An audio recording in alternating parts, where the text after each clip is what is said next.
Well, hello, everyone. Hello. Glad to see you all back.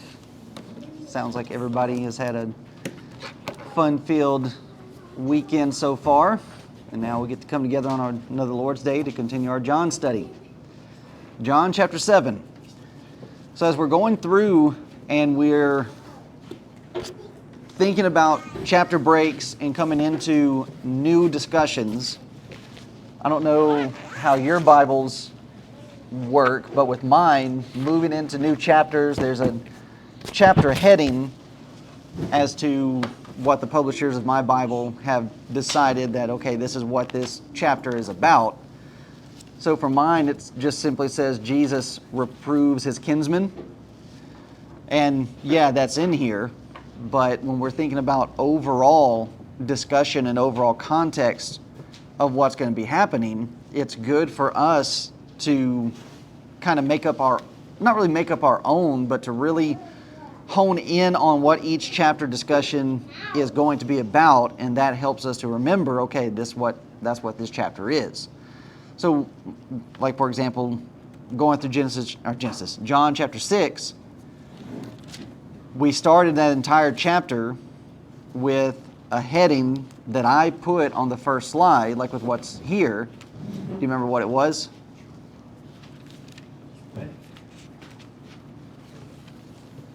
So with John 6, I had on the screen a heading of a wilderness history lesson, or a history of the wilderness.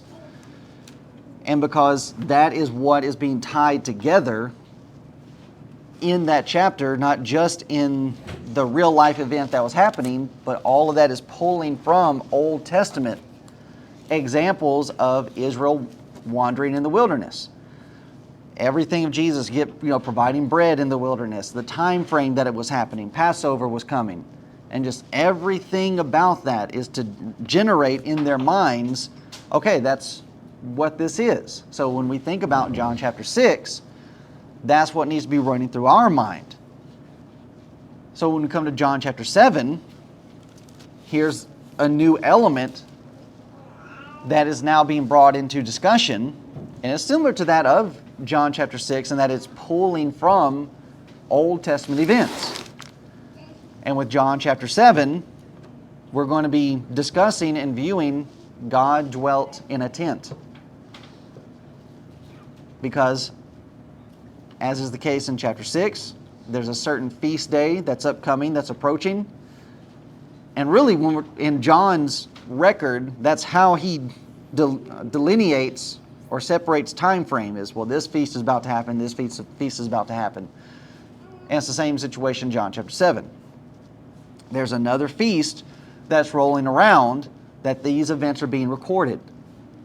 And it has to do with the Feast of Tabernacles, or the Feast of Booths, or the Feast of Tents. So and all of that's designed, as we said, to trigger in the minds of the Israelites certain principles and certain things for them to remember. Now, that's difficult for us, because when's the last time you celebrated the Feast of Booths? Never. Okay. We've never done this. And having never done this, that then means, well, okay, if I'm going to appreciate what Jesus is about to teach on, then I have to go back and read about this and study this. Otherwise, I'm not going to understand what's happening and the significance of what's even going on. So we'll do some of that this morning as we move through this chapter. So John chapter 7, verse 1. After these things, Jesus walked in Galilee, for he would not walk in Jewry, because the Jews sought to kill him. This begins a new section.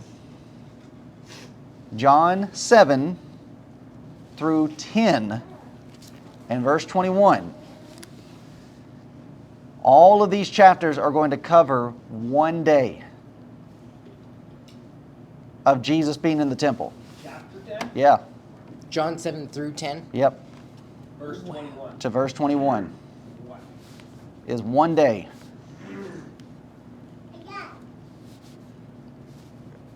And that's an important, even with that, that's an important aspect for us to remember, because even with what we have being laid out to us, okay, after these things, that is showing a lapse of time. And if we're not paying attention, we might just think, well, okay, this is a matter of days or even a matter of weeks. But how much time passes between chapter 6 and chapter 7? 6 months. It's about 6 months that we do not have anything recorded of what transpired in those 6 months. Now, we know that it's about 6 months. Well, let me ask you, how do we know it's about 6 months? The feasts. Okay, like we said at the beginning, if you're keeping track of your feasts, we've moved from Passover, and then we know 50 days after Passover is what? Pentecost. Pentecost. Okay, so 50 days, we've already transpired 1 month. Easter. Okay, you've already transpired 1 month. Feast of Tabernacles, you go back into Old Testament history and you look at, okay, here's the span of time, here's the month that the Feast of Tabernacle happens, and you can calculate that out. So now we're at 6 to 7 months. And that this is, transpiring around our September, late September into our beginning of October. So all of this is transpiring, and we have this gap in time that needs to be taken into consideration. But even with this lapse in time, we do not need to move or forget what has already happened. Because these events are still very much connected to each other. Jesus' audience is beginning to show their hostility now. John 5:18, we're told, therefore the Jews sought the more to kill him. Because he did not just heal somebody on the Sabbath day, but that he in fact was trying to make himself equal with God. And we've also discussed some hostility from his own disciples in John chapter 6. And that many of his disciples walked with him no more. So there is a transition that's starting to happen in the ministry of Jesus, to where we have these people that are wanting to come and see him, they're wanting to follow him, but now the Jews are making their plans. Okay, before he was just a nuisance, now we have to get rid of him. But we're also finding with the followers and the multitudes that Jesus has with him, those are beginning to go away. The crowds are starting to get smaller at this point. And it's not just the people outside, as we said, it's the people within. His own disciples, the very ones that are calling him master, that said they want to be his students and his pupils, his followers, and even they're starting to disperse. And then in this chapter, it gets even closer to home, that it even moves into his own family, that we're finding out are not even willing to follow him. That's my headline. Is the disbelief of Jesus' brothers. Okay. And that is a big part of this chapter, but that's not what this chapter is about. So, yeah.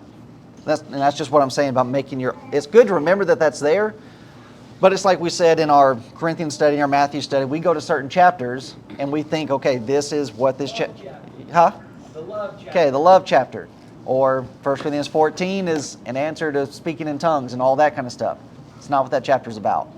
That's in there, but it's not what it's about.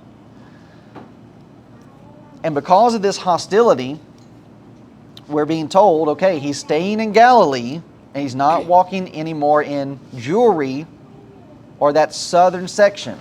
So just to get this in our brain so we can picture it, here's where Jesus is staying. And for all practical purposes, this is his home territory. He's born down here in Bethlehem, but they stay in Nazareth. Then he moves over to Capernaum, and this is the section where he's moving about and continuing to teach and continuing to help people. And that we have been told to us the reason why is because people are now, they're upping the ante. It's not just a thing of, well, we hate him, we despise him, we're wanting to get rid of him. It's just, okay, so I'm not going to go there. We're just going to stay here, teach and preach and help people. But even while he's there, he runs into some opposition. But we're being told, verse 2, now the Jews' Feast of Tabernacle was at hand.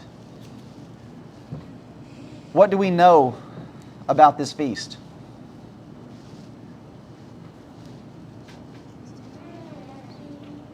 And this lets me know who read ahead. Who's read ahead, who did their study ahead of time, and who didn't. I read it and I just don't understand. Well, what can you tell me about this feast? What happens? What takes place? They eat. Okay, they eat. I won. You mean within this day that we're talking about? No, I'm talking about this feast. Where did it come from? How did it start? What do they do? Well, I'm cheating because I have a commentary. Well then, hold on a second. Anybody want to take a stab? This is different than the lights, is it? Right. Okay, then I don't know. Go ahead, Christina. Huh? Okay.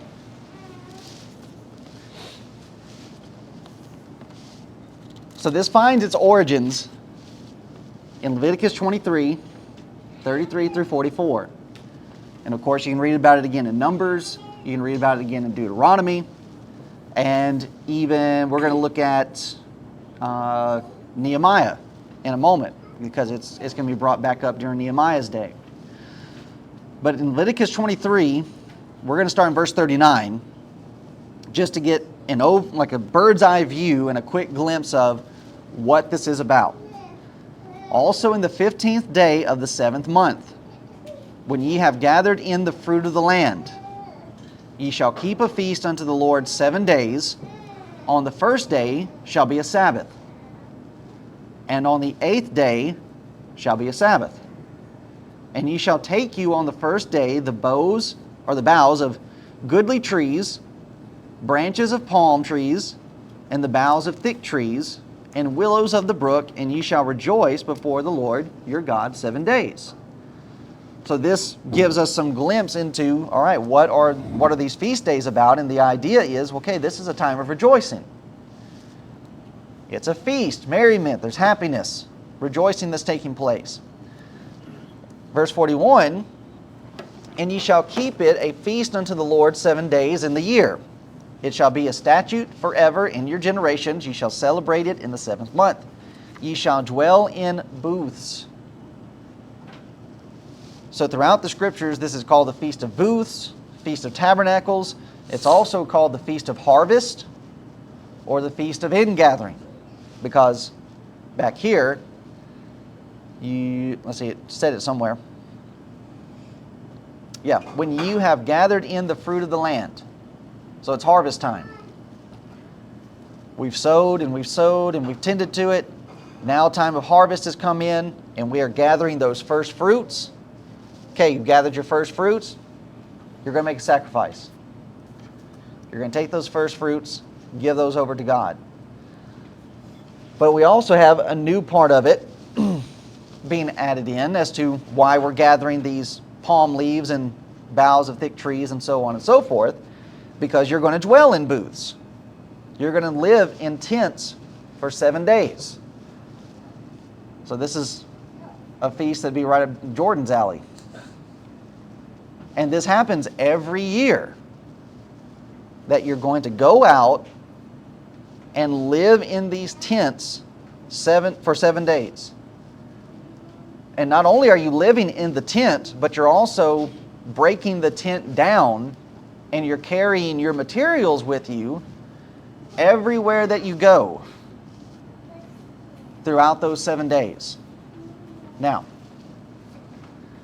here are all of these physical things that they were to do during this feast day. But what have we established about these feast days? It became a party, not dwelling on the spiritual side of everything. Okay, there's a spiritual lesson behind these feast days. There's a reason why they have them. Now, when we think about this one, what's the lesson? What's the spiritual application? That God dwelt in tabernacle. No. Well, they were But I'm close. Yeah, you're close. wandering around, and God took care of them. Okay. Verse 43, Leviticus 23. Here's the reason why. That your generations may know that I made the children of Israel to dwell in booths when I brought them out of the land of Egypt. I am the Lord your God. It is a reminder of their wandering in the wilderness. And this is an important lesson for them because they have a warning that's given to them before they go into the land of Canaan to take it as their own possession. Before they go, or the second generation goes in, Moses gives a warning. And what's the warning? Don't forget the law of the Lord. Take a word out. Don't forget the law. No. Lord. Thank you. When you go in to possess the land and you get houses, you live in houses that you did not have to build. You reap from fields that you did not have to plow and sow the seed. You do not forget about God. Everything that they're doing, from the sacrifices to these feast days and everything in between, encapsulated inside of these days, is focused and centered on you do not forget the one that brought you here. That as they go into the land of Canaan, they're living in these houses, but then God says to them, now you go spend a week in a tent, so that you can get a small taste of what it was like for the people that got you here. And that's the reason why. So for example, let's jump all the way to the end of chapter 7 and look at verse 52 and 53.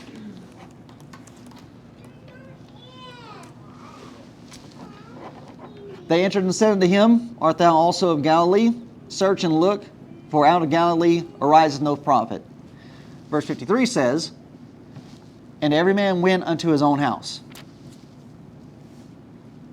Well, if you don't know about this feast, then when this chapter closes about, well, everybody went home, you're thinking, well, okay, they had this meeting, and then everybody just went home. But no, this is the conclusion of the feast that this is being written about. And it's those little things that end up tying all of this together.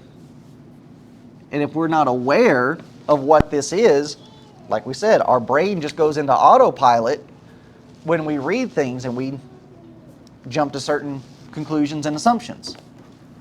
This is the reason why this chapter closes with it being said they all went to their own houses, because they've been living in a tent for 7 days. I always thought that was a random ending. Mm-mm.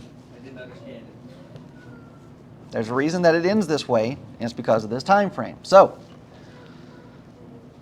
you do not forget this time. And you're teaching these lessons to your children, to these generations, about why this is. Yes, this is a time of rejoicing. Yes, this is a time of getting together and seeing everybody, and we're bringing our sacrifices, and we have all of this grand to do. But you do not forget the lesson of why. So this feast is connected to the miracle of the loaves and fishes in Genesis, or I keep saying Genesis, John 6. Oh, because Genesis 6. Noah. So John 6, and the meaning in that miracle. It's about God's providing in the wilderness. But it's not only a lesson about God's providing in the wilderness, it is a perfect picture of Israel at this time that Jesus is alive. They are lost in a wilderness. They are in sin. And they're needing for God to tend to them and to take care of them. So it's teaching them, but it's also teaching them to live one day at a time. When you're living in a tent and you're just, I don't know. It's just, so like, the only thing I can relate it to is just going to Yellowstone with Jordan and Bryn, or even the overnight trip that we made up to the Mud Lakes. And it's just, okay, the day that you're trying to get there, it's, go, go, go, and it's, steady moving, but then you get up there, then what? Chill. Yeah, there's just nothing to do. Fish. Yeah, you're just there for the day. And you just do what you need to do for that day. But then we come back from those trips and we're thrown back into our routine. And what is it? Go, go, go. It's go, go, go. But are you really when you're going through your day, are you really just thinking about what you're doing that day? Most of the time with my days, I'm planning out what's going to be going on the next day. And then the next day after that. Instead of just, okay, what's on my plate today? I think especially too when you are in those moments of that one day, or let's say a week in Yellowstone, you have to take care of the practicalities of that day. Right. And so you have to find something to start your fire so you can have your food, you can have your water, you have to set up your tent, you have to focus on that thing to take care of yourself that day. Yeah. And they had to do that, but then they didn't because they got their food from God. That's right.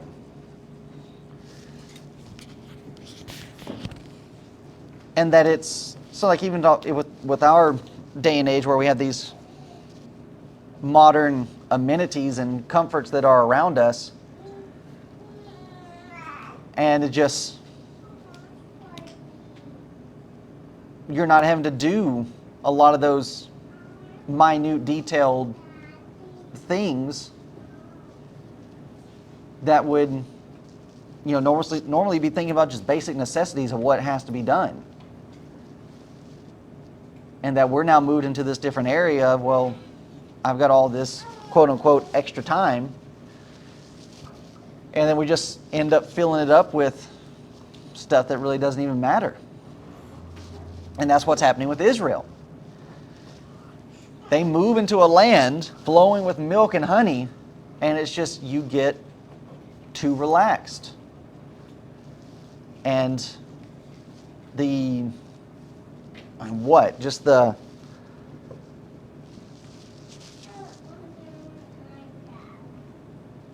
I don't know, I don't even really know how to properly describe it. To where you're just like, you're going through every day and it's just, okay, we're moving from place to place. The manna's there, the quail is there, and you're just gathering what you need for the day. And you just get up and you do it the next day after that. And you just keep moving on. And I guess that is part of, and that's part of the next lesson, is that this life is a pilgrimage. The very hymn that we sing often about this world not being our home, I'm just a passing through. Do we really live like that anymore? We're supposed to, but most of us have planted our stakes. And we're not living like those pioneers that are just rolling through the next town onto the next. Like Abraham, who just went around pitching his tent wherever God told him to go and just never settling. And it's the idea that, okay, I'm never really going to settle here. It's all about just moving on. But the American dream is, no, you get land, you put your house there, and you start your family, and you start placing your roots. But that's not the picture for us. And that's a struggle for us, and that's where these type of lessons really come into play. And it's not even a thing that we necessarily have to go out and do this, but I don't know, from time to time, being able to do that and experience it to just get the lesson. So what I was gonna say is, most of the time when you hike down the mountain and the next day and your schedule's go, go, go, it's like, man, I miss being up there. Yeah. Like, but it's so much work to get up there, you don't do it hardly at all. Yeah. I would just add on like that with regard to what you went through with how you were raised and remembering that you come from a generational Church of Christ.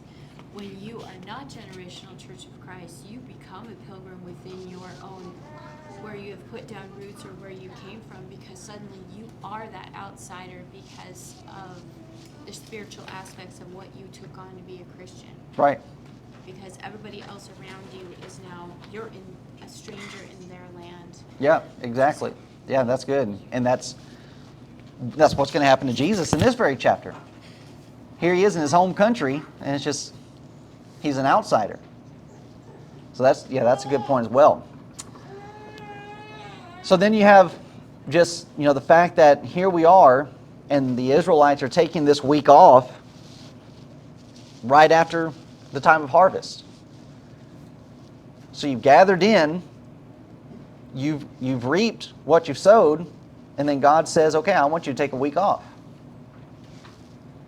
Now with our mentality, and not even our mentality, but just the world's mentality in general, you gather in your harvest, and what are you automatically thinking about?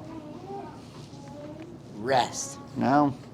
Get back to work. That's right. You're getting ready for the next season. But God says, no. You're going to take, well, it's 7 that they're living in tents, but this is running 8 days. And if we think about the schedule, so it's funny, I can't remember who I was talking to, but somebody made a joke. It wasn't really a joke, but they were just making a statement about, even though the Amish do really good work, they were complaining a little bit because it's really hard to hire the Amish because they're constantly taking holidays. It just seems like every time you turn around, they're taking off for this and they're taking off for that. But if we're looking at the Israelite schedule and how God had it laid out for them, they are taking a lot of time off. To where it's just 8 days, you're not doing anything. And then, what's supposed to happen every 7th year? Take the whole year off. You take the whole year off. Amen. Now here's the crazy thing about that. We're looking at that and we're saying, oh, we'd love it. How do the Israelites feel about it? Hated it. Can you imagine hating an entire year off? But it's all about bringing things in. You're not making an income. Yeah. How does taking a year off work as far as providing for yourself and I guess getting your food and So it's that year, that 7th year, worked just like the Sabbath day every week. What did you do on the 6th day? Grab double. You grabbed double. So what you're trusting in is that God is going to provide enough for you to make it that extra day. So it's the same thing with that 6th year. That 6th year, you are trusting for God to provide a bumper crop to be able to carry you over through that 7th year. They didn't do anything with it. They weren't supposed to do anything with their livestock. They weren't supposed to do anything with their land. Everything was supposed to rest. But they didn't do it. And that's part of the reason why they went into captivity for the 70 years. was because they didn't let the land rest like God had told them to. So we think about that in contrast to our system that we have today. The system we have today is not good for us.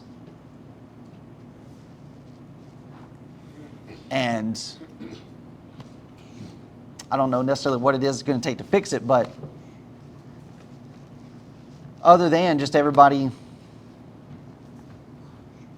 just being able to say, we're not going to do this anymore. Like it's going to have to be one of those revolutionary things for people to wake up, and that it's just everybody right now is just we're cogs in the wheel. We're cogs in the machinery for our system. Brick in the wall. Yeah. Leave kids alone. But then to be able to go into that system, it takes a great deal of trust on our part.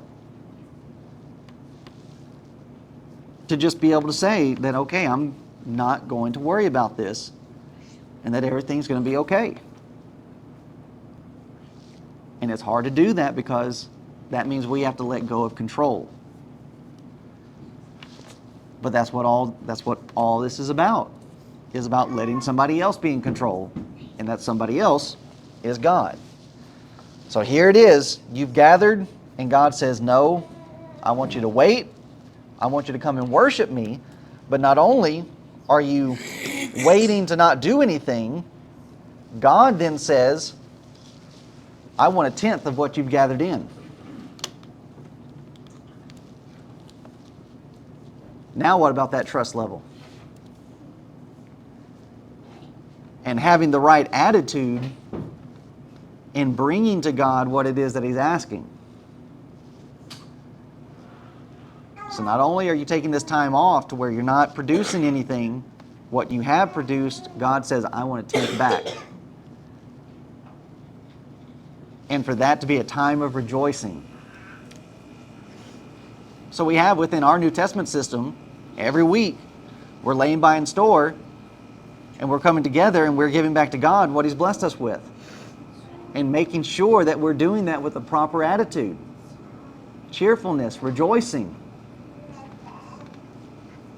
And that is the realization of, okay, what I'm giving over to God could be going towards some kind of use or some kind of need that I have. But that it's all about giving over and trusting that, okay, God's going to take care of me. I have a question. This is kind of my off point, and I'm sorry if I have to ask this, but they're giving 1/10 of what they reaped. Obviously, it goes to the priests. Yeah. Is that their grain for the next harvest time? Is that for the whole year? Is that what that would be? Say it again. Would that be their grain and harvest until the whole next year? For the priests? Or, Yeah, so if they're giving 1/10 of what they earned Yeah. in their harvest, their barley and that sort of thing, is going to the priest. yeah. The priests keep it. Okay, so good question. So that's correct in that what's being taken in. So did you? It's, well, they also, so the priests never got their own land. Okay. So that's God providing for them for the whole next year. Okay. So that's right. The Levites have no land of their own. And that's a lesson for them, but a lesson for everybody. Here is a tribe, and their full trust and provision and supply and living is coming from what God provides. But then, so the Levites are living off of the 10th, the 10th that comes in from the tribes. But who else is living off of that? The widows? Okay, widows and orphans are then getting a piece of what's being given to the tribe of Levi, but then also what other responsibility does the tribe of Levi have?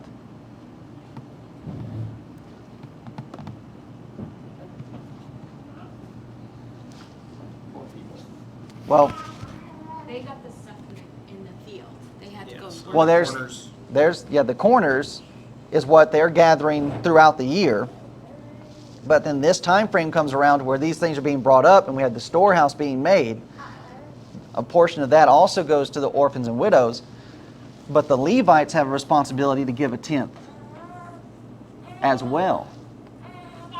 So they give a tenth of the tenth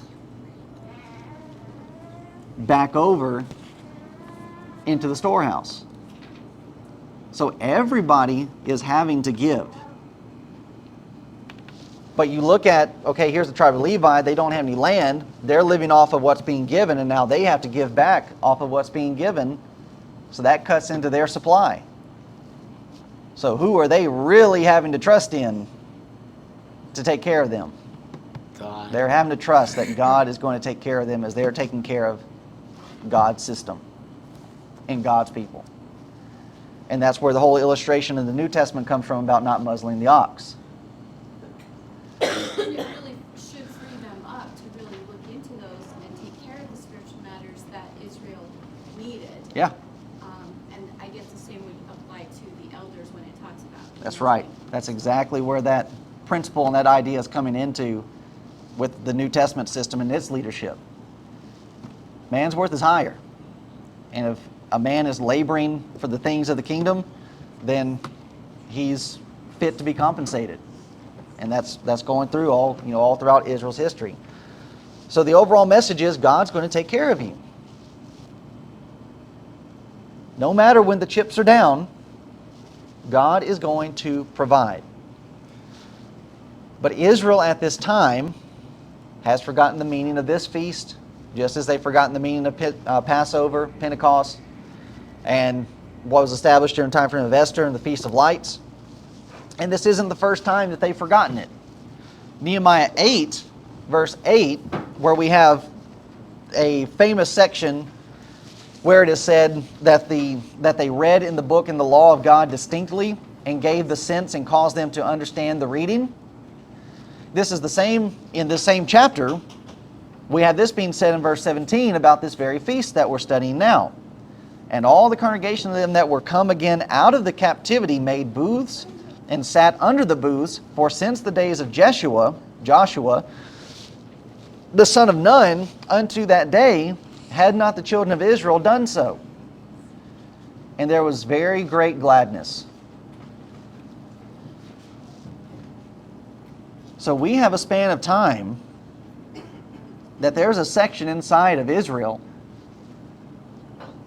and especially during the captivity, where these things were lost. They stopped doing it, which is understandable. In captivity, you don't have all your rights, and you're not going to be able to do the things that you would normally need to do. And it's having to be explained to them. Okay, here's why this is happening. Now, we talk about this in our classes about, okay, here's this group of people.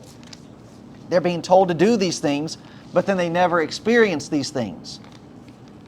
But then here comes in this new generation, and they've been in captivity, and now they're being told, hey, you need to live in tents for 7 days so you can remember God's providing for you. How do you think this generation feels about this feast? I hate it. Why would they hate it? I want to go live in a tent. But they understand it. They love it. Yeah, they would appreciate it more. Because that's how they've had to live in captivity. You're taken from your home and placed in a new land. You're strangers in foreign places. I thought we were talking about the Pharisee. I thought we went back to John. No, Sorry. they get it. And it's just, yeah, we need to remember this. We don't need to forget this and how this felt. But then, going back, now we're going back to John. Yeah. And for a moment, we are stepping away from this, from the feast discussion to now discuss this new element. So any other thoughts or questions on the Feast of Tabernacles before we move into this and then kind of move back into it? All right.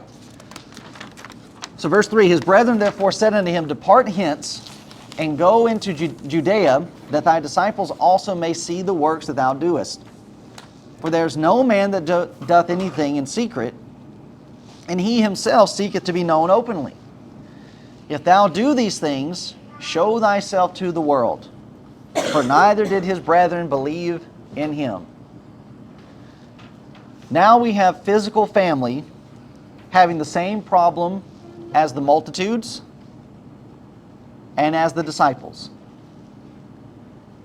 Now this sounds really similar to what was said to Amos in Amos chapter 7 and verse 12.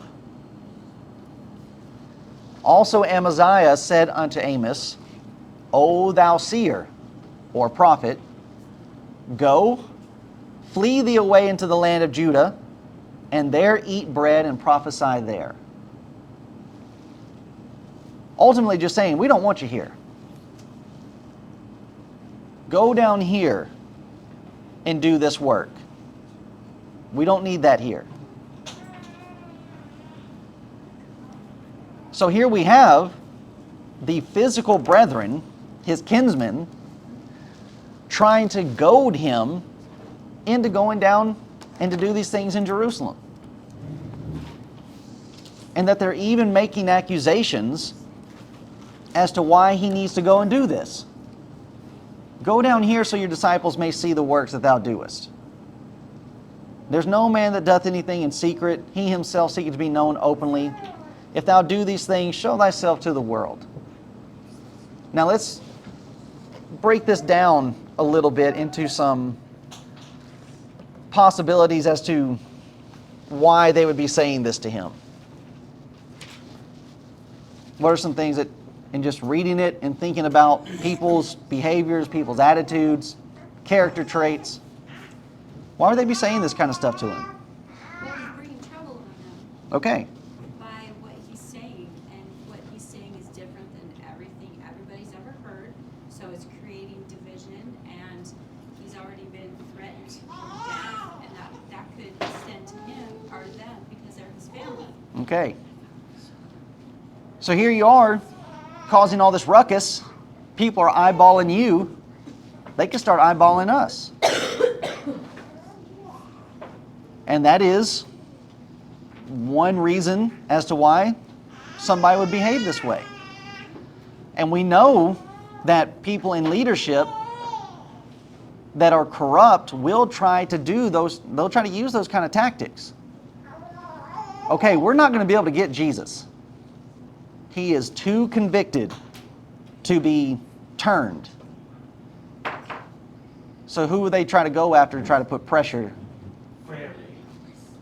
They'll try to put pressure on family. That will bring him down.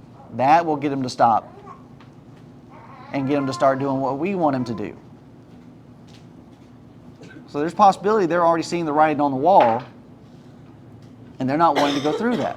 Okay? So what's another possibility of attitude? Jealousy. Just imagine for a moment being the little brother Okay. to the Son of God. And all the attention that he's getting. And you just have to imagine the very same attitude that the multitude is going to have in this chapter. Oh, we know him. This is Joseph's son. You don't think his physical brethren had that same kind of attitude? Jesus, we grew up with you. We know about you, blah, blah, blah, so on and so forth. So, go ahead. I was just going to say, it just hit me there. Not had to stop before, but let's take a look at the parallel between Joseph. Okay, all right. That was in my notes too. Sorry. No, it's fine. That's good. That's what we're wanting with these classes. We're connecting dots. The Holy Spirit hit me. Here we have the exact same situation as Joseph with his brethren. Here's Joseph. He's the younger brother. Yeah, he's the baby of the group. But here he is, and he's having visions. And it's visions of, okay, older brethren, you're going to end up bowing down to me at one point. So you see, there's a power struggle. There's a power dynamic. There's ego coming into this. And it's a question of authority. We don't want to be under your authority. You want to have authority, you go down here. Go away from us. We don't want you here. But then also you think about right here and them saying, depart hence, go into Judea, that thy disciples also may see the works that thou doest. What just happened in chapter 6 with his disciples? They left. You don't think this is a dig? You don't think this is salt being poured on that wound? Oh, what followers? Yeah, exactly. Where'd your disciples go, Jesus? What happened to all those followers that you had? Why don't you go show yourself to them? Doesn't that sound like family dynamic? Doesn't that sound like siblings getting at each other? But it's carnality. Yes? I just wanted to ask, within the realm of all of this that's going on, we know that he's in his home area and that people know him. Are they actually following around with him, or are they just there at their hometown? And that because they're not converted, they don't believe until after he's crucified. So is that what's going on? Could be. I mean, it very well could be that as Jesus is going around from place to place in his home country, his family's not going with him.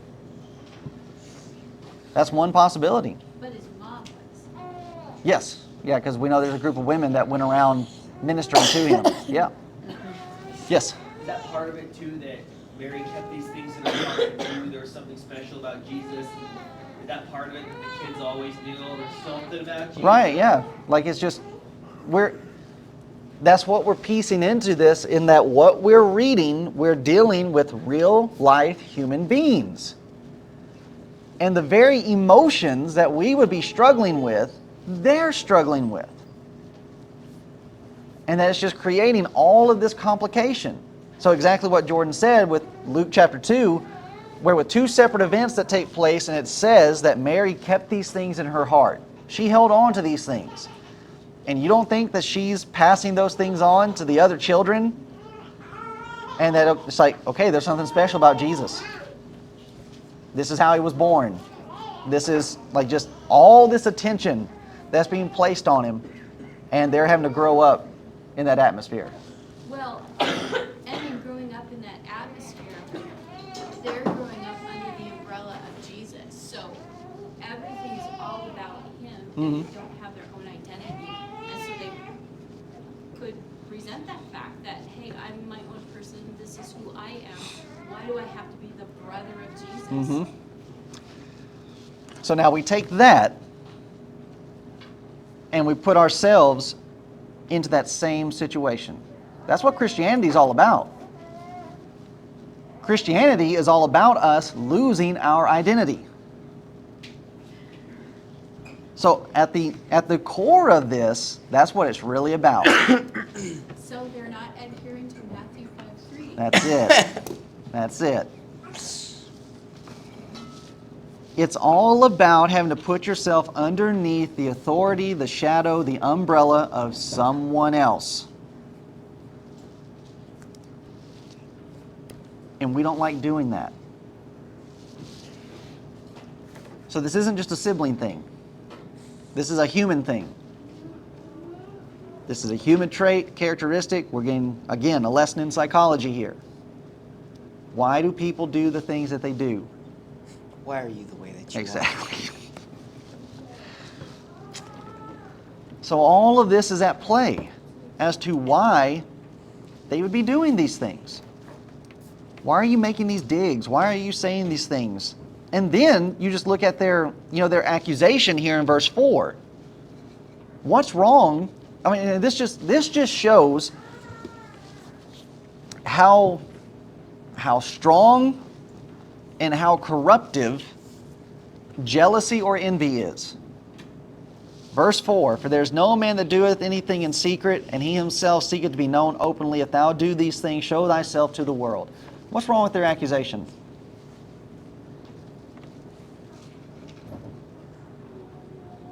That they should, it's like, if you're really thinking about this, and then you think about what you're saying, you know this doesn't make any sense.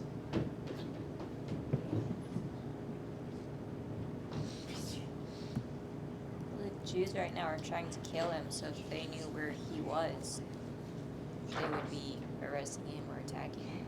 Well, they're almost kind of challenging him to like, why are you hiding up here? Go back to Jerusalem. Go see the Jews. Okay.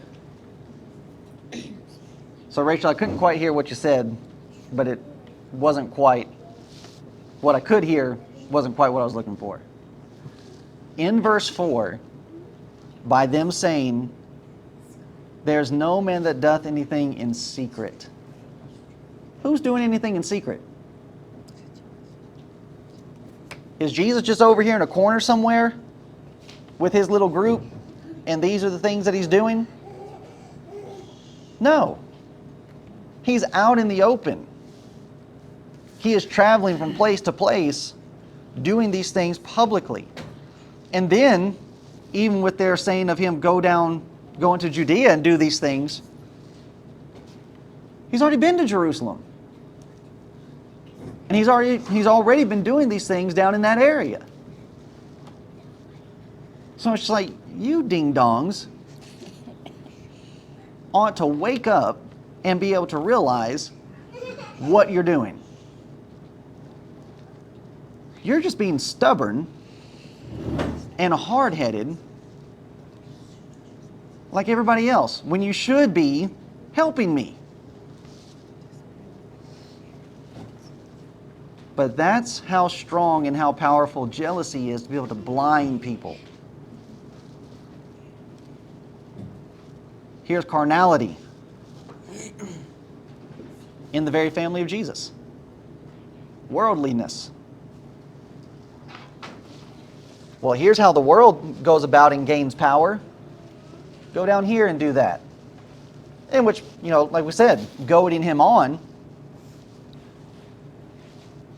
it's more than likely they know, okay, if we can get him to go down here and do this, he'll get in trouble.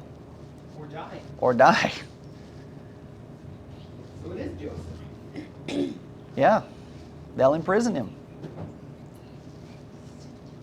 He's already been in Jerusalem. He's already been working these miracles. Yeah, this is how the world goes about in trying to gain power, but Jesus knows what his purpose is. He does not have to be in Jerusalem to deal with multitudes of people. But this also is another good example of the point that we made previously about the same temptation being packaged differently. And we made an example of this point in chapter 6. Remember what it was? Becoming king? Okay, becoming king. And how was that repackaged? What was the original package, and then how was it repackaged? Satan saying that I'll give you, can't quote it, but give you the world if you just bow down to me. Okay, so Matthew 4, and that first temptation, and on that temptation it's just the devil saying, well, if you'll bow down and worship me, then I'll give you all the kingdoms of the earth. All right? That same temptation got repackaged. Now it's not just the devil. Now we have a multitude of people, and they're saying, yeah, we would follow you. We'd make you king. Oh, so now it's a little bit different. Before before you don't really know if people are going to follow you. Now you got a crowd saying, yeah, we'll follow you. Okay? Now think about chapter 7 in connection with Matthew 4 again. What do we have being repackaged in the temptations? Would it be the brothers tempting him to turn on basically, all right, I'll show you, and then turn on them? Oh, pride. Huh? Pride. Okay, With- but With his thought. yeah. But what is it exactly in Matthew 4? What's the temptation? You're right. It is these things. But what did the devil say? It's turning the bread into stone. So No, not that one. Show thyself to the world. Yeah. Show yourself to the world. So what did Satan try to have Jesus do? Jump off. Okay, he took him to the pinnacle of the temple, holy city, and he said, jump off. Then the devil taketh him up into the holy city, set him on a pinnacle of the temple. Now you got to think, this is the temple in the heart of Jerusalem. People live here. People are constantly coming in and out of the temple. And then you're just going to the temple one day and you look up and who's that guy on top? Who's that other dude What? with him? Fix your face. You're looking all mean. Hey, there's some guy standing on top on the pinnacle of the temple.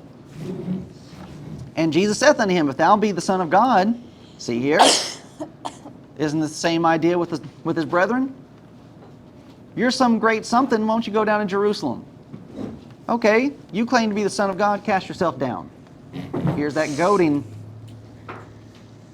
Here's that teasing, pushing to try to get him to do something. For it is written, he shall give his angels charge concerning thee, and in their hands they shall bear thee up, lest at any time thou dash thy foot against a stone. Okay, you claim to be the Son of God, go down and do this. Jesus said unto him, it is written again, thou shalt not tempt the Lord thy God. It's not time for that. And as Jesus is going to point out, as he's already pointed out, he's not come here to do his own will, but the will of him that sent him. Now, if the Father had told him to do this, then okay, he would have every responsibility to go about and do it. But this would be going on his own intuition. It would be like Moses in Numbers 21. He lost his temper and he spoke unadvisedly with his lips. His will overran the will of God. And he sinned. And now, that's what the devil's saying here. Okay, make a scene of yourself. Make a spectacle for everyone to see if you're really the Son of God. Now it's being repackaged, and it's your own brethren. It's your brothers and sisters. And now they're saying, oh, you think you're hot stuff? You think you're all that in a bag of chips? Go do this in Jerusalem. And how easy it would be for us in that situation to lose our temper and just take the bait. I'll show you. Did you have something? I was just gonna make a comment adding on to that, No, just it's good. showing how we have to be aware all the time Yeah. of what it really is and not give in to the patterns of a lifetime or just even losing focus Yeah. and being drawn into other people's psychological sinful attitudes. Yeah. Because that one sin that Moses did prevented him from going into the promised land. Right. Right. And in discussing all these things, and then we think about the passage in Hebrews that says that we do not have a high priest that has not been afflicted or that has not suffered with the same temptations that we've had to suffer with. Jesus understands all too well what it is that we all face. Struggle with disciples, struggle with people in the community, multitudes, the struggles within your own family. He has endured it all. And he overcame. And he's showing us how it is to overcome. Okay, yeah, you're teasing me, you're goading me on, but I don't have to do it. And he even gives them a lesson in the midst of it. His response to them and what they're doing to be able to wake them up. Verse 6, then Jesus said unto them, my time is not yet come. He's not working on his own suppositions. He's not working on his own desires. So he's emphasizing to them he's a servant to somebody else, which should be helping them to be servant to him. My time is not yet come. Jesus knows the time for his death is not at the present. Further explains why he's not in Jerusalem. Jesus knows when he is to die. And then he states to them, but your time is always ready. So Jesus knows when his death is supposed to take place, but when is everyone else supposed to die? At any time. At any time. I don't know when my day is coming. Could be today, could be tomorrow. That's why you wear your seatbelt. Remember this.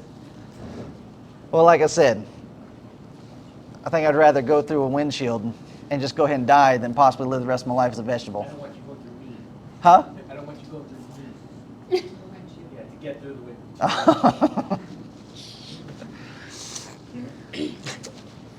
But then also, you take into consideration of what's already happened in chapter 6 with the multitude, and referencing to these things about it's not time to do these things.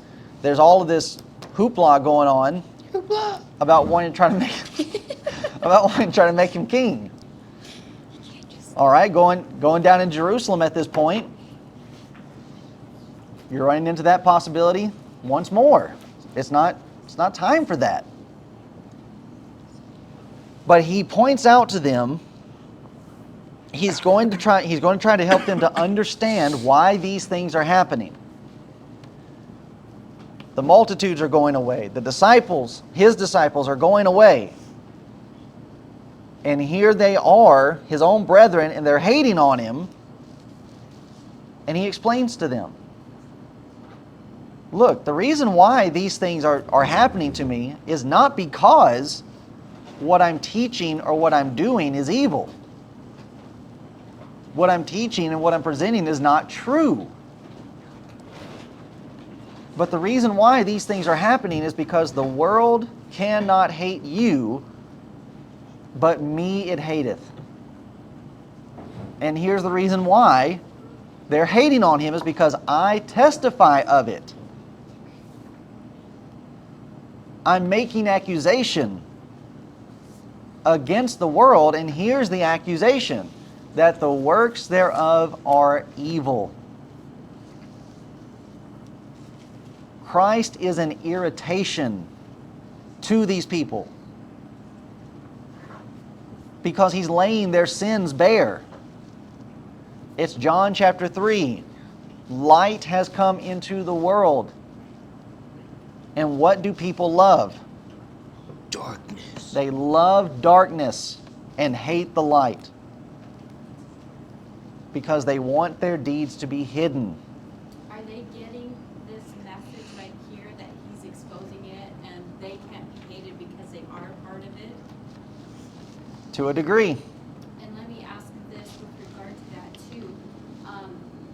When Jesus said already, those who do the will of my Father, those are my family, Mhm. were they there when he said that? Did they get that meaning? So I believe the text says that his mother and his brethren were without, desiring to see him. And I believe it's either Mark's account or Luke's account that says, well, let me ask, why did his family come looking for him, trying to pull him out to them? So John, it's not connected to this chapter, but in this chapter we have it being told to us, okay, they don't believe him. But in Luke's account, I think it is, we have another description about what they're thinking about him. Wasn't it they were trying to pull him away going, oh, he's just crazy? That's it. They thought he was Sorry. mad. And it's just, okay, we need to talk to you. And that's where Jesus says, they come to him, okay, your brethren are looking for you. And that's when Jesus looks around and he says, I'm with my brethren. So it's like casting them on the outside of, no, I'm right where I need to be, and I'm not crazy. And this is yet again by saying you're a part of the world. Exactly, exactly. They have not come over. What his brethren haven't, his mother has. But his brethren have not come over into that realm of believing in him. And Jesus places them over in this category. You're not with me, you're with the world. And the works of the world are evil.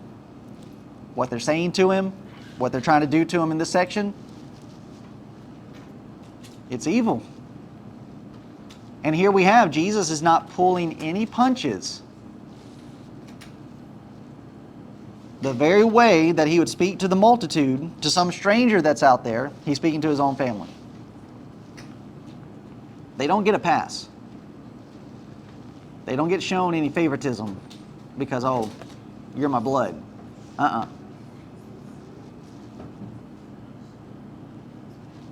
You get the same kind of teaching as everybody else. And here's why these things are happening. He is exposing their evil deeds.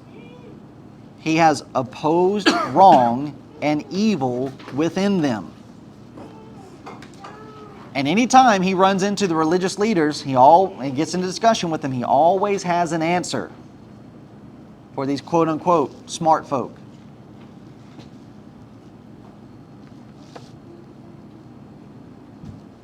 And people can't handle that kind of stuff.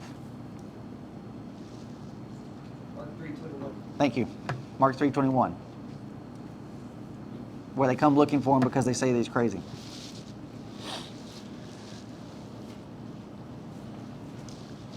But again, we go back into the time frame as to where all of this is happening.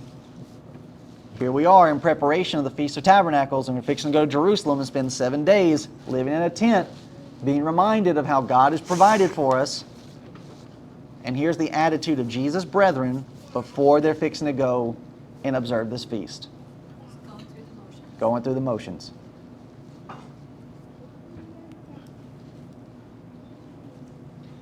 And it's the kind of worship that's not going to be accepted.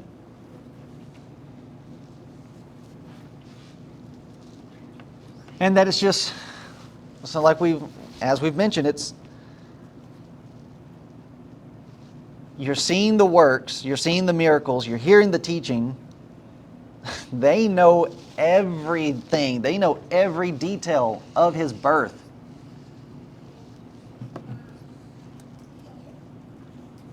And then you're still going to kick against it because of pride and jealousy. And just to just have this mentality of, in view of everything that God has done before, and now the things that God is doing now, and then you want to act like, nah, this can't be happening. Well, they also have the cousin John, who was, recently Exactly. and he was this great prophet until he wasn't. Right. And everybody accepted what he had to say, and he was a Jew of the Jews, in terms of his lineage Right. and everything. So they have all of that too, pointing to Jesus. Yeah. And instead of taking that as you picture it within itself, that is a huge position of honor. To just even be, to have the mindset of David, to where, he says that for him to have the attitude that he was glad to hear them say, let's go down to the house of the Lord. But then for him to later say in the Psalms, I just want to be a door greeter. I just want to stand in the opening of the tabernacle. I don't even have to be in front. I just want to be a part of this. And that they could have had that kind of association. But it's all going to come down to what he's going to say here in this chapter about, in verse 17, if any man will do his will.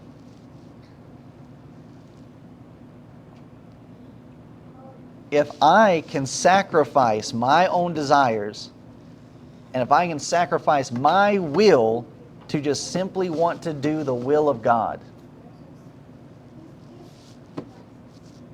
and just have that be where I am able to receive my pleasure from, then it doesn't matter who's in front. It doesn't matter who's running anything. Just the opportunity to be a part of this. But too many people are gunning for a position.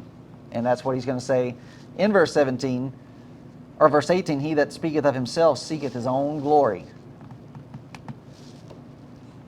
Well, what kind of reputation am I going to leave behind? How are people going to remember me? What am I going to do so that people will build statues of me? I don't care about any of that.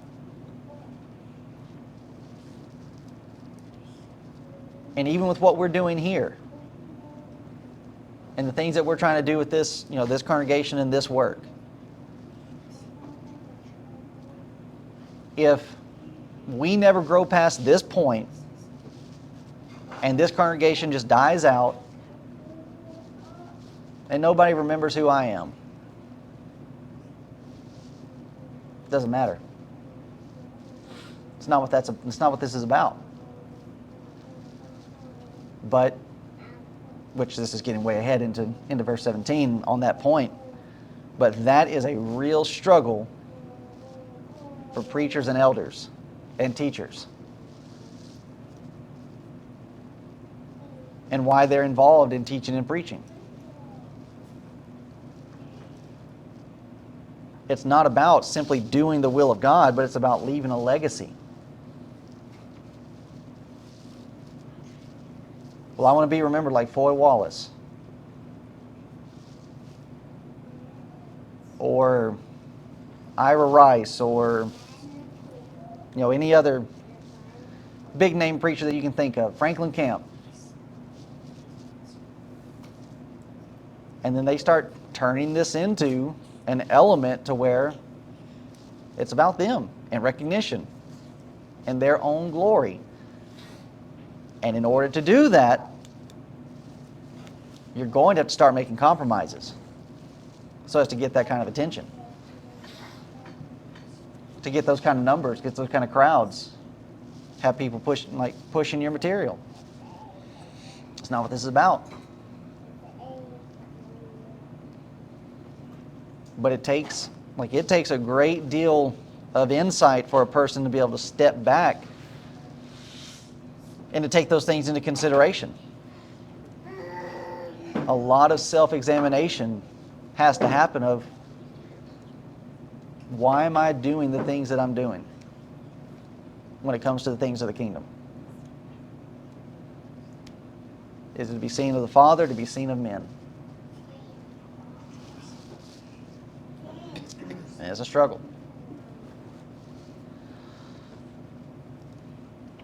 I'm trying to think.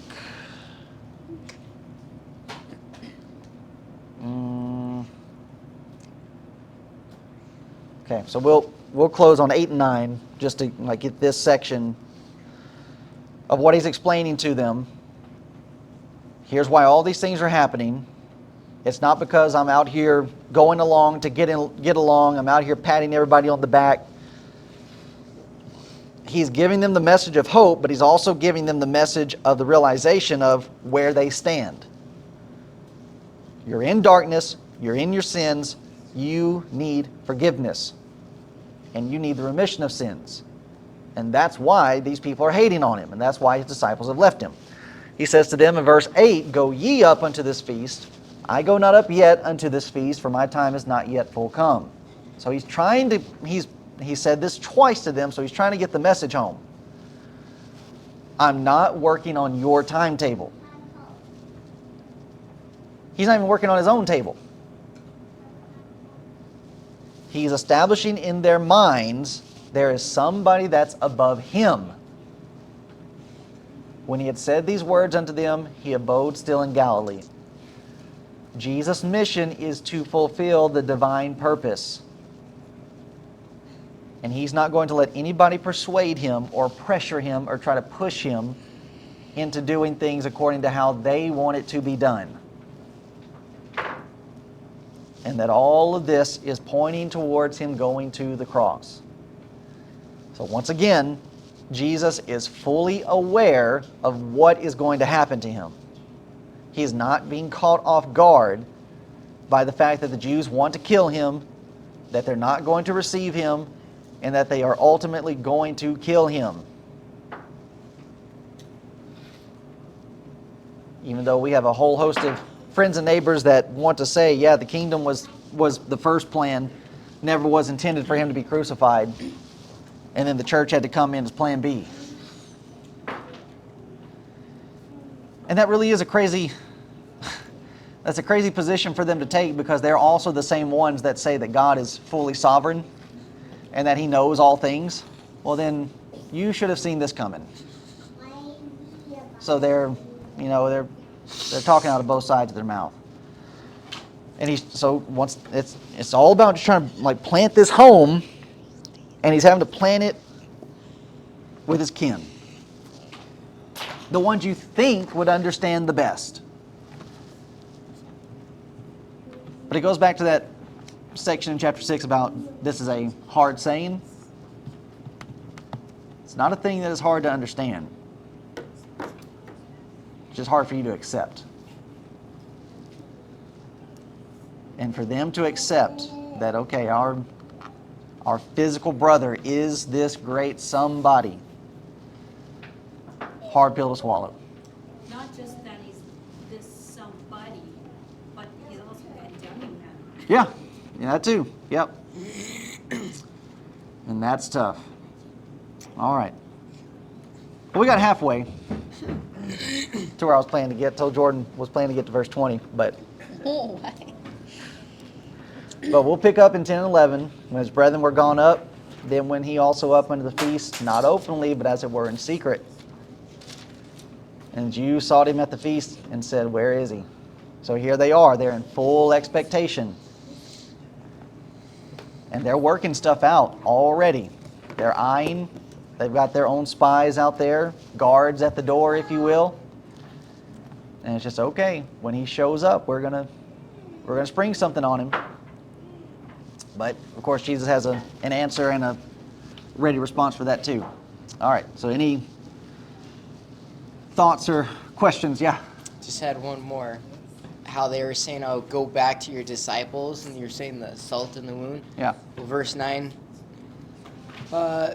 says, and he abode still in Galilee. It's like, I'm not listening to you, and he just stays there. And it's like that anger that's upon them. You just got to imagine that they're just looking through their windows, staring at him. The further agitation of, so they say to him, you need to go to Jerusalem, do this stuff, and then Jesus has to remind them, it's like, no, you need to go to Jerusalem and observe this feast. Mm-hmm. And so even that's a bit of an insult if they're thinking about it. It's just, oh yeah, the Feast of Tabernacles is fixing to happen, and here we are treating our brother this way, right before this feast time. Yeah, it's just a lot of petty sibling rivalry kind of stuff going on here. But people don't grow out of that. It goes on. All right, so that's good. Anything else?